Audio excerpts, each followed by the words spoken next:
तो दोस्तों last part में हमने देखा था कि स्वांग के मरने के बाद में उस वैली में बहुत सारा ताओ एसेंस फैल गया था, जिसे ज़ेन के साथ साथ बाकी के सभी सेक्ट्स भी अब्सॉर्ब कर रहे थे। जहां ज़ेन ने कुछ ही देर में वहां मौजूद सभी ताओ एसेंस को अब्सॉर्ब कर लिया था और दोस्तों उसी की वजह से उसका ब्रेक थ्रू होने लगा था। लेकिन फिर उसने अचानक से ही अपना ब्रेक थ्रू बीच में रोक दिया था, क्योंकि उसे वो सेक्ट पार्ट पसंद नहीं आया था। इसके बाद वो एंजेलिना के साथ बीटियन पवेलियन में आ गया था और वहाँ आते ही उसे पता चला कि रॉबर्ट्स ने यहाँ पर भी हमला करने की कोशिश की थी, लेकिन 9 यिन थंडर फॉर्मेशन के कारण उन लोगों की वहीं पर मौत हो गई थी। इसके बाद ज़ेन मास्टर ली वाली कैब के पास जाता है और वहाँ जाकर उन्हें बुलाता है और उसकी आवाज़ सुनकर मास्टर ली बाहर आ गए थे। अब आज उसके आगे की स्टोरी। तो दोस्तों इस पार्ट की शुरुआत में हम देखते हैं कि मास्टर ली और ज़ेन एक जगह पर बैठकर बातें कर रहे होते हैं। यहाँ पर मास्टर ली ज़ेन से कहते हैं कि मैंने अपनी पर्पल एनर्जी को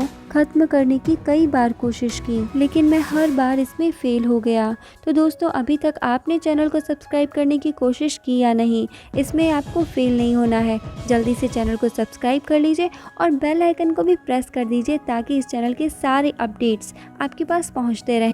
दोस्तों इसके बाद मास्टर ली ये बताते हैं कि यही कारण है कि मैं अभी तक इमॉर्टैलिटी की मिस्ट्री को नहीं समझ पाया हूँ। इसके बाद वो ज़ेन से पूछते हैं कि क्या तुम्हें तुम्हारे कल्टीवेशन पाथ पर कोई डाउट है, जिसके बाद ज़ेन उन्हें बताता है कि मेरे फिजिकल पावर की ट्रांसफॉर्मेशन के कारण मेरी इन्फिनाइट स्वॉर्ड बनी है और मुझे यकीन है कि इन्फिनाइट स्वॉर्ड ही सबसे ज़्यादा पावरफुल सेंट पाथ है, लेकिन मुझे ऐसा लग रहा है कि मेरी इन्फिनाइट स्वॉर्ड अभी भी इनकम्प्लीट है और यही जानने के लिए मैं यहाँ पर आया हूँ। तो दोस्तों इसके बारे में आपको क्या लगता है, आप हमें कमेंट सेक्शन में कमेंट करके ज़रूर बताना। अब उसकी सारी बातें सुनकर मास्टर ली वहाँ से जाते जाते ये बोलते हैं, तो फिर क्या तुम यहाँ से प्रैक्टिस करके खुद का सेंट पाथ बनाने के लिए आए हो? जिसके बाद ज़ेन मास्टर ली को रिप्लाई देता है कि मैं यहाँ सिर्फ प्रैक्टिस के लिए ही नहीं आया हूँ, बल्कि मेरे मन में कुछ सवाल भी हैं और उनके जवाब मुझे जानने हैं। ज़ेन की ये बात सुनकर मास्टर ली उसे कहते हैं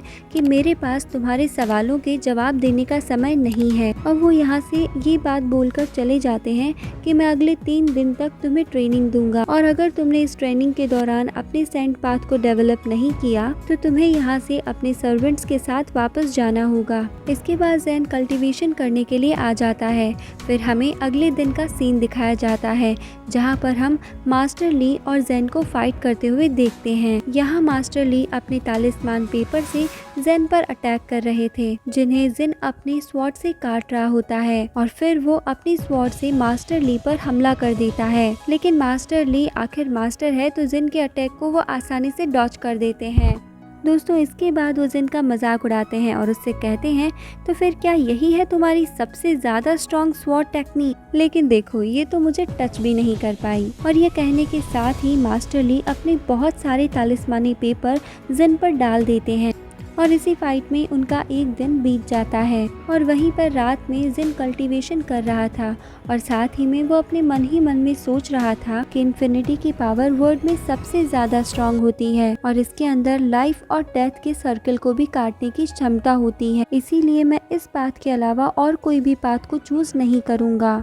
दोस्तों इसके बाद हम अगले दिन का सीन देखते हैं, जहां पर ज़ेन वापस से मास्टर ली से फाइट करने के लिए आ गया था ताकि वो अपनी इन्फिनाइट स्वॉर्ड टेक्निक को परफेक्ट बना सके। तभी मास्टर ली भी वापस से अपने तालिस्मानी पेपर से ज़ेन पर अटैक कर देते हैं, जिसे ज़ेन इधर उधर भागकर डॉज करने की कोशिश करता है, लेकिन फिर भी वो उन पेपर से नहीं बच पाता और वो इंजर्ड हो जाता है। ये देखने के बाद मास्टर ली ज़ेन से पूछते हैं कि क्या तुम्हें रिग्रेट हो रहा है कि तुमने उस पर्पल सेंट पाथ को क्यों चूज नहीं किया? तो ज़ेन उन्हें रिप्लाई देता हुआ कहता है कि चाहे कुछ भी हो जाए मैं अपना पाथ ढूंढ कर ही रहूंगा। इसके बाद उसके मास्टर ली उससे कहते हैं कि तुम्हारी स्वॉर्डमैनशिप पूरी होने के साथ साथ स्ट्रॉन्गेस्ट और अनबीटेबल है, जिसको सुनकर ज़ेन थोड़ा सा चौंक जाता है और कहता है कि क्या आपको भी अब ये रियलाइज हो गया है? लेकिन मास्टर उसकी इस बात को काट देते हैं और उससे कहते हैं कल तुम्हारी ट्रेनिंग का आखिरी दिन है, इसीलिए अगर तुम कल यहाँ फेल हो गए तो तुम्हें यहाँ से जाना होगा। दोस्तों इसके बाद अगले सीन में हम ज़ेन को बाथटब में देखते हैं। तब वो एंजेलिना से कहता है कि तुम आज इतनी शांत क्यों हो? तभी उसकी नजर रूम पर जाती है जो बहुत ही ज्यादा क्लीन था, जिसको देखने के बाद वो एंजेलिना से कहता है क्या तुमने ये रूम साफ किया है? जिस पर वो उसे रिप्लाई देती है कि ये रूम बहुत ही ज़्यादा गंदा था, इसीलिए मैंने इसे साफ कर दिया। जिसके बाद जिन उससे कहता है कि आखिरकार तुमने एक सर्वेंट वाला काम कर ही दिया। तो एंजेलिना उसे रिप्लाई देती है कि ऐसा कुछ नहीं है, मुझे बस साफ सफाई पसंद है और इसी वजह से मैंने ये की, लेकिन तुम तो मुझे हमेशा ही सर्वेंट की तरह ट्रीट करते हो। इसके बाद जिन एंजेलिना का हाथ खींच लेता है और कहता है कि तुम्हें क्या लगता है, अगर मैं तुम्हें सर्वेंट की तरह ट्रीट करता तो तुम क्या यहाँ खड़ी होकर मेरे से आर्ग्यू कर पाती? तभी जिन को रियलाइज़ होता है कि उसने एंजेलिना से कुछ ज़्यादा ही रूडली बात की है, इसीलिए वो उससे माफ़ी मांगते हुए बोलता है कि मैं बस अपनी इन्फिनाइट स्वॉर्ड की वजह से थोड़ा सा परेशान हूँ, इसीलिए शायद टेंशन में मैं तुमसे कुछ ज़्यादा ही बोल गया। प्लीज़ तुम मेरी इन बातों का बुरा मत मानना। इसके बाद एंजेलिना वापस से जिन के पास आती है और कहती है, मुझे पता है कि तुम थोड़ी सी परेशान हो और इसी वजह से मुझे तुम्हारी बातों का बिल्कुल भी बुरा नहीं लगा। इसके बाद वो जिन से ये भी कहती है कि तुम्हें अपने माइंड को शांत रखना चाहिए। तो जिन उससे कहता है कि क्यों ना माइंड शांत रखने के लिए तुम मेरे साथ एक डांस करो। तो एंजेलिना शर्मा जाती है और कहती है कि मेरा कहने का ये मतलब नहीं था। इसके बाद एंजेलिना अपनी फ्लूट की मदद से बहुत अच्छी सी धुन बजाने लगती है, जिसको सुनने के बाद जिन अपनी सारी चिंता को भूलकर बहुत ही अच्छा फील करने लगता है। दोस्तों अब हम अगले दिन का सीन देखते हैं, जहां पर मास्टर ली जिन को 9 यन थंडर फॉर्मेशन के पास लेकर आते हैं और यहाँ वो उसे बताते हैं कि अगर तुम्हें अपनी इन्फिनाइट स्वॉर्ड को कंप्लीट करना है तो तुम्हें इसके लिए लाइफ और डेथ से होकर गुजरना होगा, लेकिन इस फॉर्मेशन की थंडर का तुम्हारी बॉडी पे कोई भी असर नहीं होगा और इसीलिए मैं इस थंडर में मेरे ये तालिस्मानी पेपर डालने वाला हूँ, जिसके बाद इस फॉर्मेशन की थंडर डायरेक्ट तुम्हारी सोल को हर्ट करने लगेगी। ये बात सुनने के बाद में जैन इस फॉर्मेशन के बीच में बैठकर अपनी इन्फिनाइट स्वॉर्ड को कंप्लीट करने की कोशिश करता है। उसी वक्त मास्टर ली अपने तालिस्मानी पेपर को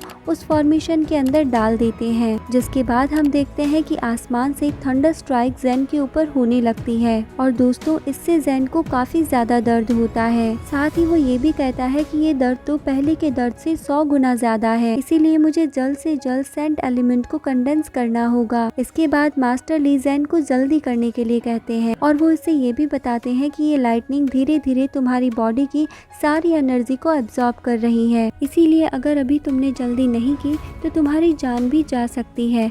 इधर जिन भी ये सोच रहा होता है कि अगर मैं आज फेल हो गया तो मेरी आज तक की सारी मेहनत बर्बाद हो जाएगी। तभी एक पावरफुल लाइटनिंग स्ट्राइक आके जिन की बॉडी पे गिरती है, जिससे जैन जोर जोर से चिल्लाने लगता है, क्योंकि दोस्तों अब उसकी बॉडी से सारी एनर्जी खत्म हो चुकी थी। लेकिन उसी वक्त जैन अपनी इन्फिनाइट स्वॉर्ड को सेंट एलिमेंट में ट्रांसफर कर देता है, जिसके बाद एक एनर्जी उसकी बॉडी में एंटर करती है और इससे जैन की बॉडी से काफी तेज एनर्जी निकलने लगती है। साथ ही उसकी बॉडी में विंग्स भी आ जाते हैं और ये देखने के बाद मास्टर ली काफी खुश हो जाते हैं। और दोस्तों अब हमें दिखाया जाता है कि जैन की इन्फिनाइट स्वॉर्ड कंप्लीट हो चुकी है, इसीलिए अब वो अपनी स्वॉर्ड को आसमान की तरफ करता है और उसमें से बहुत सारी एनर्जी भी निकलती है और वो सारी एनर्जी आसमान की तरफ जाने लगती है। तब उसकी स्वॉर्ड को देखकर मास्टर ली थोड़ी से चौंक जाते हैं और कहते हैं कि ये स्वॉर्ड इस यूनिवर्स की सबसे बेस्ट स्वॉर्ड है। और दोस्तों उनके ऐसा कहते ही ये पार्ट यहाँ पर एंड हो जाता है। तो दोस्तों आपको एक्सप्लेनेशंस कैसे लग रहे हैं आप हमें कमेंट सेक्शन में कमेंट करके जरूर बताना। अब हम मिलते हैं नेक्स्ट एपिसोड के साथ नेक्स्ट एक्सप्लेनेशन वीडियो में। तब तक के लिए bye bye, take care and thank you.